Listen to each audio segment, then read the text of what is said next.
Hello, everyone, and welcome to another Mondays with Michele video.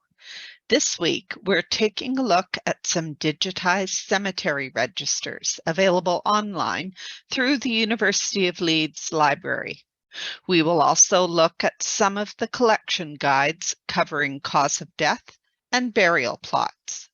Let's get started. So this week, I wanted to talk about the information that we can get from cemetery registers. And the University of Leeds Library has a wonderful collection in their special collections here called the Leeds General Cemetery Collection. And if we click on this link, and I will have all these links in the handout, you come to this detail page about the cemetery collection. And what they have at the library, what they have digitized on this website, is all of the records of the Leeds General Cemetery Company from 1733 to 1992. And as part of that collection of information, what they've done is they have digitized the registers, and there are 25 burial registers that they have digitized and transcribed and made available online through this website. So what we are going to do today is show you how to search those registers and take a look at some of the associated collection guides that provide really useful information on causes of death and on the burial plots. So let's take a look at some of the collection guides. You can see at the top here where it says contents, we've got a collection guide talking about the administrative and business records of this cemetery company. What we're really interested in, though, is the collection guide for the burial records themselves. So if we click on that, we come to a detail page that gives us a bit more information about the actual register. And the amount of information you can get is fantastic. So as this image shows, you get not only the date of death, the date of burial, the person's name, their age, their gender. It gives the cause of death. It gives the person's occupation, and although it's not shown on this small image here, you also get where they lived and their parents' names. So there is a fantastic amount of genealogical data from these cemetery registers, much more than what you would get from a typical parish burial register. So let's take a look at a couple of the other guides. They do have a collection guide on the war graves that are part of this company's burial registers. They also have a guide on the different types of burial plots so that we can understand what is meant by common grave, lockup, public grave, and talking about the inscriptions. What I found really interesting is they have a collection guide listing some of the common causes of death. And if you click on one of the causes of death, it will give an explanation. Or you can just scroll down and page forward using these next links to basically page through all of the guides. But for instance, if we click on influenza, it brings us to a definition. And it gives the symptoms, it gives some other background information. So there is quite a bit of useful information in here. They also talk about infant mortality. They also mention, and this would be of interest to those of you whose ancestors gave birth in the Leeds Maternity Hospital, they're saying most of the babies and infants who passed away at the hospital were buried in the Leeds General Cemetery. So let's take a look at the actual search screen. And to get to the search screen, as I said, I will give you a direct link to it. But if we go back to this Records of Burial Collection Guide and scroll down, we want the Leeds General Cemetery Burial Registers Index. That's basically the search page. And we have a search field up top here. There's quite a bit of information on this screen.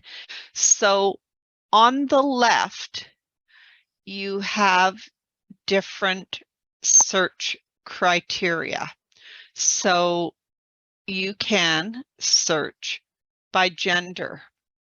And this is telling you that there are 41,512 females, 41,690 males, and 13,910 individuals whose gender wasn't recorded.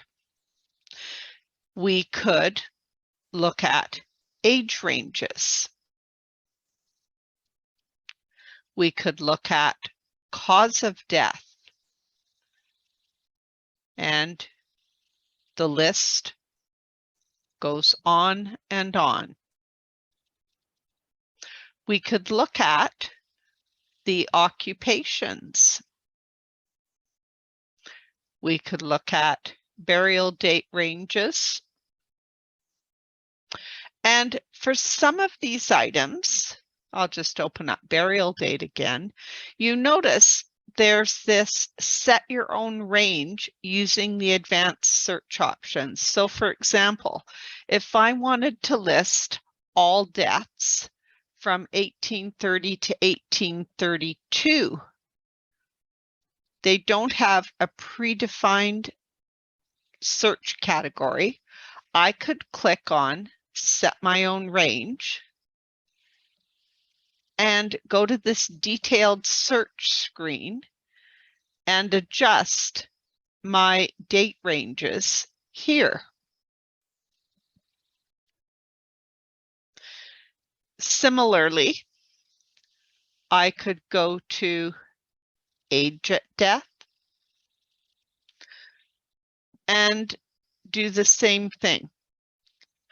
So there are ways that you can adjust your search criteria so you're not limited to just the items listed in those drop downs. Now, if we look at the right-hand side of the screen here, they're giving you some other ways to just browse the database instead of searching it with a specific surname. So I could, for example, browse by clicking on a letter of the alphabet and browse the surname. So this gives me all of the individuals whose surname begins with R, and there are 4,856 records. You'll notice on the left, they are now showing the number of entries in each category that match what I am looking at. So because I clicked on the R's, there's 11 of those individuals whose surname begins with R with a cause of death of abscess. And if I click on that cause of death, I'm now getting all of the individuals with that particular cause of death. So I have actually filtered my search. And you notice up top here, I now have a clear all filters button. So if I now want to do a new search, I'm going to want to make sure I clear all those filters so everything is defaulting back to show me all the records, and then go down and make another selection. So maybe I want the people who are 60 to 69. And again, I have a clear all filters, and it's telling me I've used an advanced search option. I've specified a date range, or an age range rather. So again, if I think, okay, I want to do a different set of records, I clear all filters, and if I look at the age range though, you notice it hasn't cleared the age. So if I go into set the age range, I'm going to have to clear it here and then go back to search. So you can, as I said, browse the records. And to get back to just the general search screen, all you have to do is click right here where it says Search the Leeds General Cemetery Burial Registers Index. If we click here, it's bringing us right back to that search screen. So that's another way you can easily get back to a brand new search and set everything back to 0 and clear all your filters. So we looked at being able to browse the surname. You could browse by cause of death. So if I click here, it's going to show me all the causes of death alphabetically.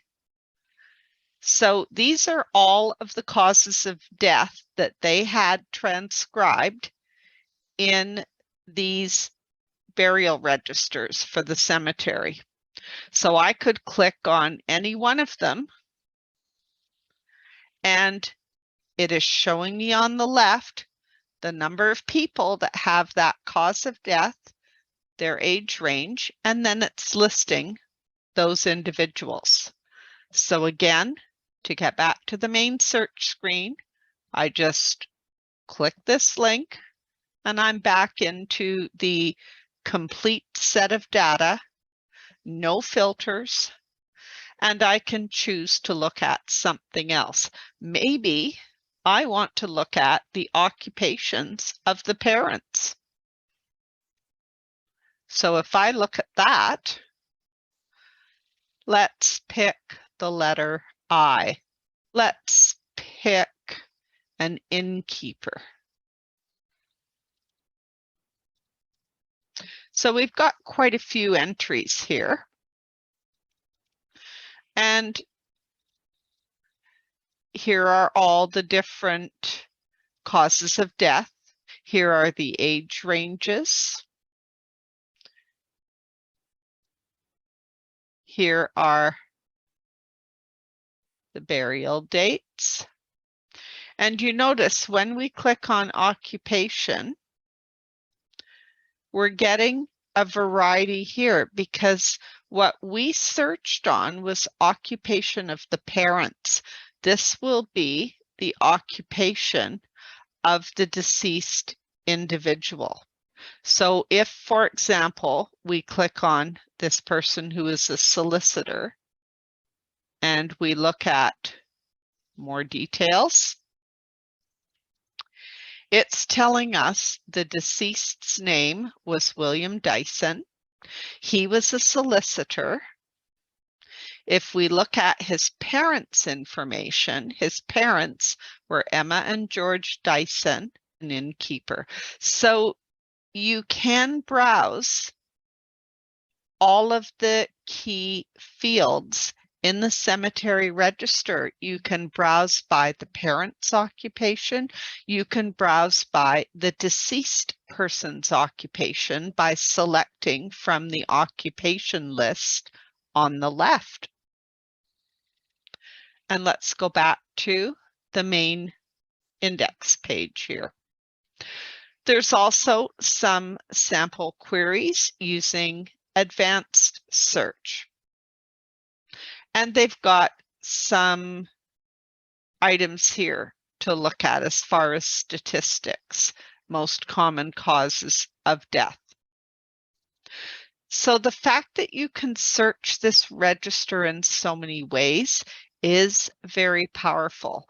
But if you want to do just a surname search, as I said, I searched on my Renton ancestors and I clicked search.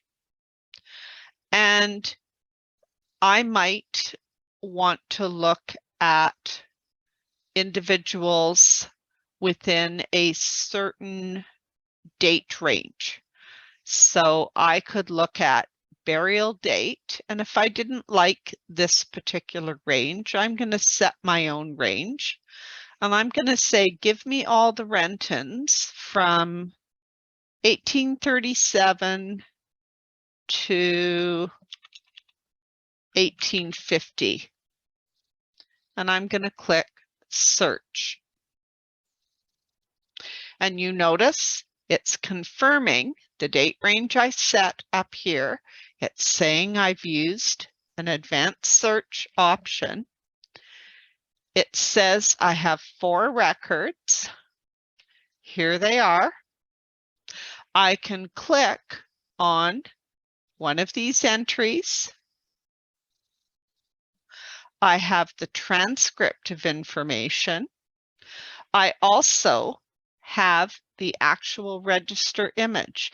And to look at the register image, all I have to do is click on it to enlarge. This symbol at the top right will allow me to see it in full screen mode. So if I click on it, it's now much easier to see it in full screen mode.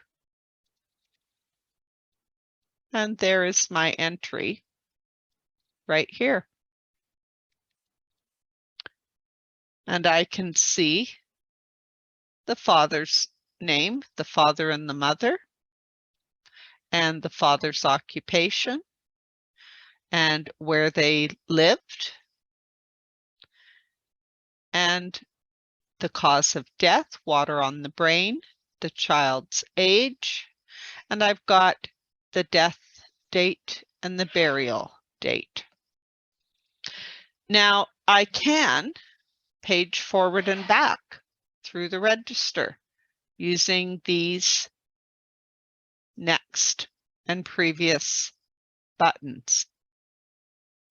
I can also shrink the register image back down so I see the full page just by clicking in the top right corner, and I'm back at this full page.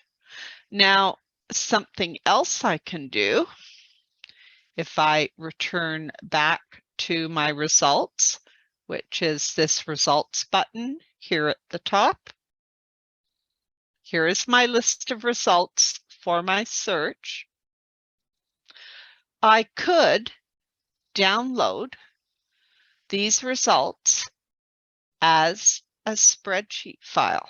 So if I click download, it's now created a file in my download folder on my computer that I could open up in Excel if I wanted to and do further manipulation on, or just have as a reference. And that's really handy if you are getting a lot of matches.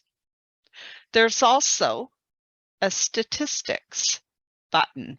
And this is kind of nice if you are trying to do analysis. So here they've analyzed by gender.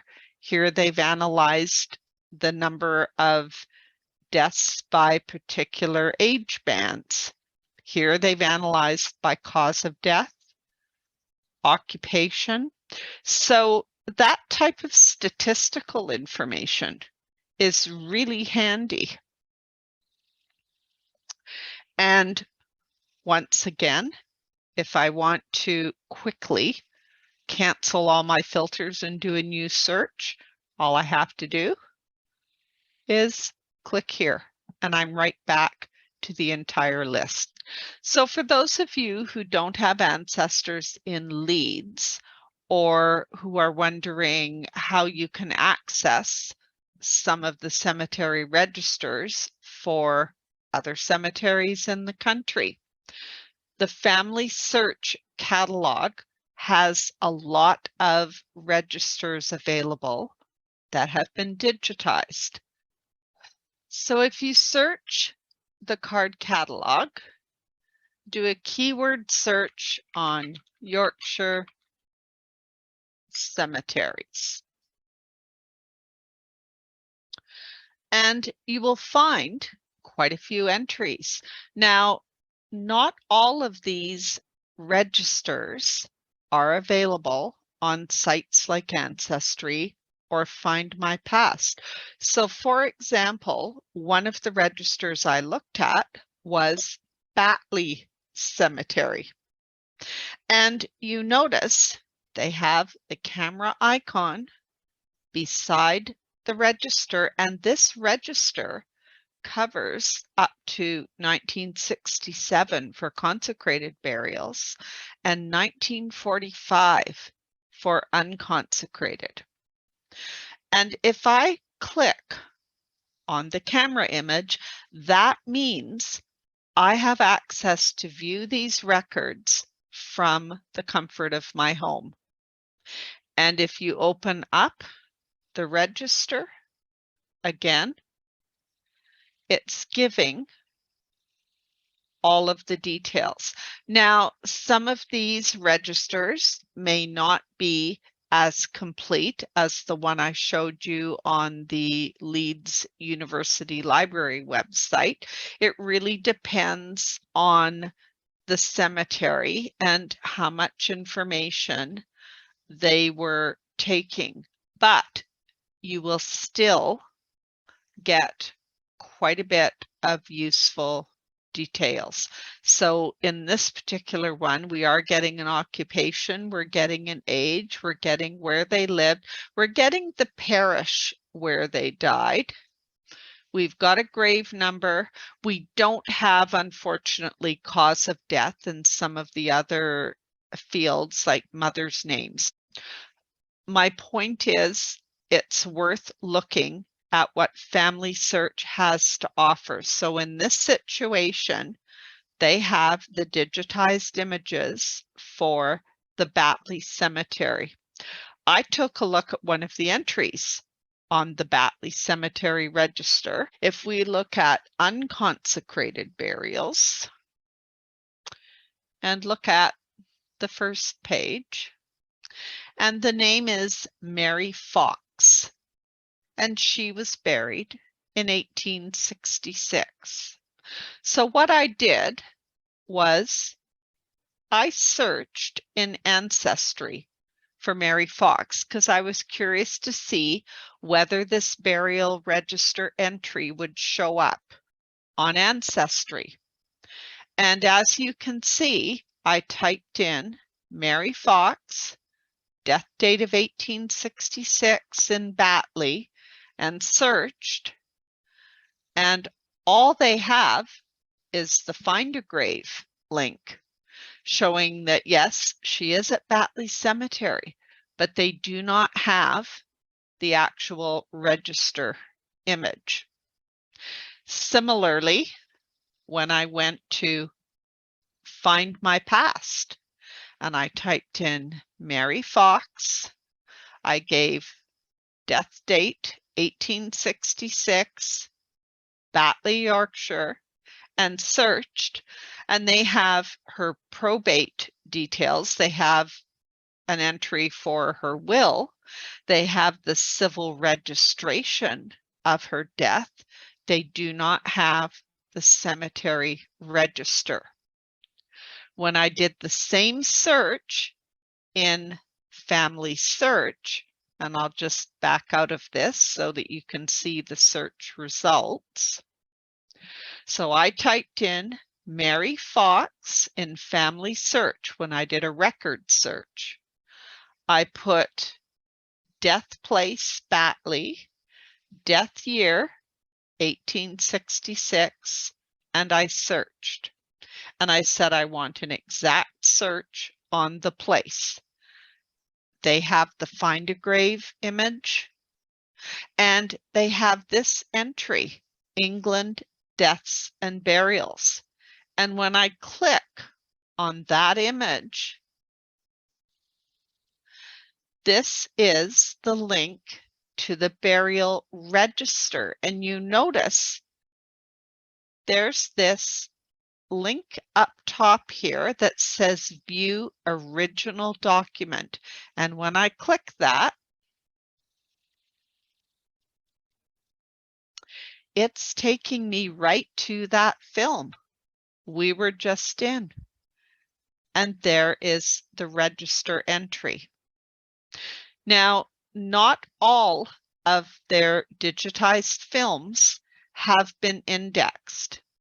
So if we look at a second example, here we have someone called Emma Hurst.